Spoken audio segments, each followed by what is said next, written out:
Cymose type of inflorescence. Now to do a quick summary, inflorescence is arrangement of flowers and distribution of flowers. It can be explained in five types: solitary, mixed, special, racemose and cymose. In this class, we would specifically focus only on cymose, where there is a definite structure. Some of the basic ideas that we would understand in the cymose is the first one, which is known as cymose head. So here, as you can see, centrifugally around the receptacle, which is the flattened peduncle, you have the distribution of the flowers, which is witnessed, and Acacia albizia are good example for cymose head, as you can see in this picture. The next is Scrapigerous head. Here, leafless flower axis is present, which is known as scapes, and there is cluster of flowers which is covered on the top. Allium cepa is a good example.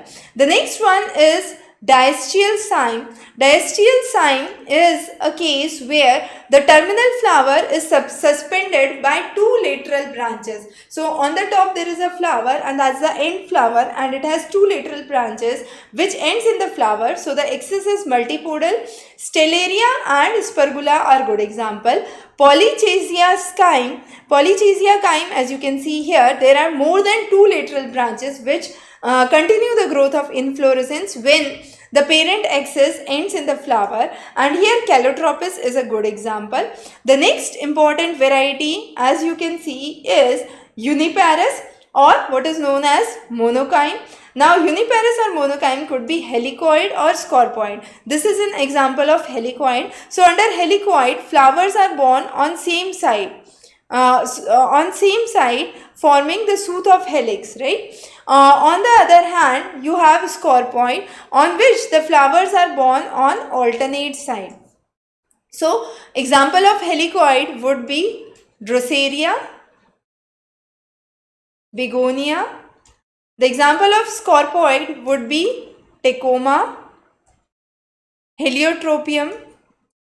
So here there is a single lateral branch which arises from the peduncle of the old flower, and it terminates in the flower itself, and this is what is known as Uniparis or monochasial. So mono is what is Uniparis, poly is what is multiparis, di, as the name suggests, two, so it is biparis, and besides these three there is Scrapigerous and cymose head. So those are the five types of cymose inflorescence. Now what is cymose inflorescence? It is, as I mentioned, it is a determinate inflorescence in which the main axis terminates in the flower. Now once the main axis terminates in the flower, the end or the terminal is what? It is the flower. So the arrangement could be of two types. One arrangement could be basipetal.